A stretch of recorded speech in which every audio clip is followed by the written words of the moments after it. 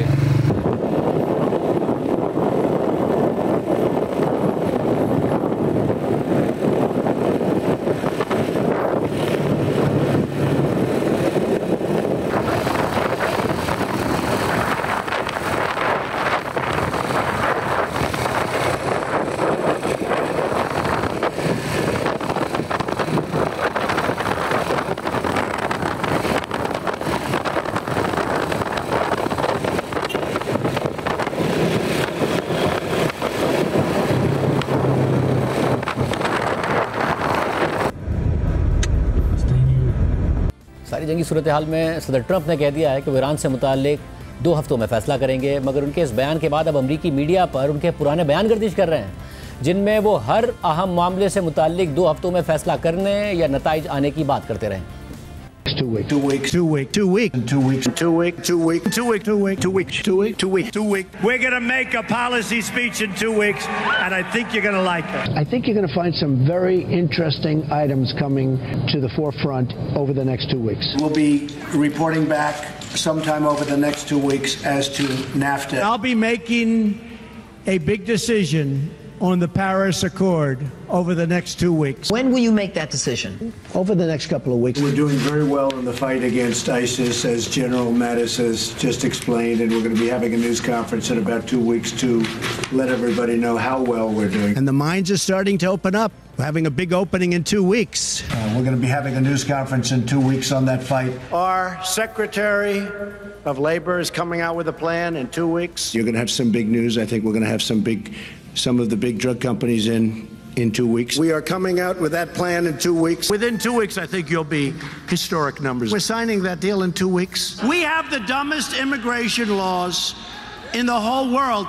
Watch what happens over the next couple of weeks, folks. Wait till you see what happens over the next couple of weeks. You're going to see a very secure border. We'll see what happens over the next couple of weeks. We're going to be seeing a lot over the next couple of weeks. I like her very much. In fact, I'll be seeing her in 2 weeks. And we're going to have another big announcement in 2 weeks that'll take place over the next 2 weeks. And we're doing one other thing that, believe it or not, is even bigger, but you'll be seeing that over the next 2 weeks. And it can be in 2 weeks from now. You understand? I said, do me a favor. Tell the Prime Minister that I'll call him back in 2 weeks. I'm busy. He said, 2 weeks? That's a long time. It'll be under construction very shortly, in a couple of weeks. The peak, the highest point of death rates, remember this, is likely to hit in 2 weeks. We have tests coming out perhaps over the next 2 weeks that will blow the whole industry away. I want to ask you about minimum wage. I'll have a statement over the next 2 weeks on minimum wage. 2 weeks? What do you think? Maybe in 2 weeks. Who knows? The problem is, folks, they all have a memory, including us. 2 weeks and we forget. हम एक break शामिल करते हैं और अहम खबर की तफसीलात आपके सामने रखेंगे। अमरीकी सदर ट्रंप से army chief field marshal Asim Munir की मुलाकात के बाद एक और बड़ी पेशरफ्त हुई है। अमरीकी वजीर खारजा मार्को रूबियो और वजीर आजम शहबाज शरीफ का राब्ता हुआ है। वजीर आजम हाउस के एलामिया के मुताबिक वजीर आजम शहबाज शरीफ को अमरीकी वजीर खारजा मार्को रूबियो ने टेलीफोन किया और गुफ्तगू के दौरान वजीर आजम ने अमरीकी सदर ट्रंप के लिए नेक ख्वाहिशात का इजहार किया और पाक भारत जंग का खतरा टालने पर वजीर खारजा मार्को रूबियो की सिफारती कोशिशों को भी सराहा। वजीर आजम ने कहा कि सदर ट्रंप के पाकिस्तान से मुताल्लिक मस्बत बयानात जनूबी एशिया में अमन के लिए हौसला अफजा हैं और पाकिस्तान भारत के साथ तमाम तस्फिया तलब उमूर पर बामानी मुज़ाकरात के लिए तैयार है। वज़ीर आज़म ने मज़ीद कहा कि मकबूजा कश्मीर, सिंतास मुआहदे, तिजारत और इंसदादी दहशतगर्दी पर भी बातचीत होनी चाहिए। वज़ीर आज़म ने ईरान इसराइल बहरान के पुरअमन हल की ज़रूरत पर जोर दिया और कहा कि पाकिस्तान मशरिक़ वस्ता में अमन की हर कोशिश में तामीरी किरदार अदा करने के लिए तैयार है। शहबाज शरीफ ने कहा कि पाकिस्तान और अमरीका को तिजारत, तवानाई, IT और मादनियात में ताउन बढ़ाना चाहिए। उन्होंने कलअदम BLA, कलअदम TTP और दीगर शिद्दत पसंद गिरोहों के खिलाफ कार्रवाई जारी रखने का अज़म दोहराया और कहा कि पाकिस्तान मुल्क भर से दहशतगर्दी के मुकम्मल खात्मे के लिए पुरअज़म है। वज़ीर आज़म ने फील्ड मार्शल आसिम मुनीर की सदर ट्रंप से मुलाकात को मज़बूत करार दिया। एलामिया के मुताबिक पाक अमरीका ताल्लुकात को अमली ताउन में बदलने पर इत्तफाक किया गया, जबकि वज़ीर आज़म ने सदर ट्रंप को पाकिस्तान के दौरे की दावत दोहराई और अमरीकी वज़ीर खारजा को भी जल्द पाकिस्तान के दौरे की दावत दी। अमरीकी वज़ीर खारजा ने पाकिस्तान की दहशतगर्दी की कोशिशों को सराहा और कहा कि अमरीका हर किस्म के दहशतगर्दी से मुताल्लिक़ खतरात से निमटने के लिए पाकिस्तान से मुकम्मल ताउन करेगा। अमरीकी वज़ीर खारजा ने पाकिस्तान की खित्ते में अमन के लिए कोशिशों को सराहा और कहा कि पाकिस्तान ईरान के साथ अपने करीबी ताल्लुकात के जरिए खित्ते में क़याम अमन में किरदार अदा करता रहे और अमरीका इलाकाई और आलमी अमन व इस्तेहकाम के लिए पाकिस्तान से करीबी ताउन जारी रखेगा। आज के प्रोग्राम में इतना ही, दीजिए। अल्लाह हाफ़िज़।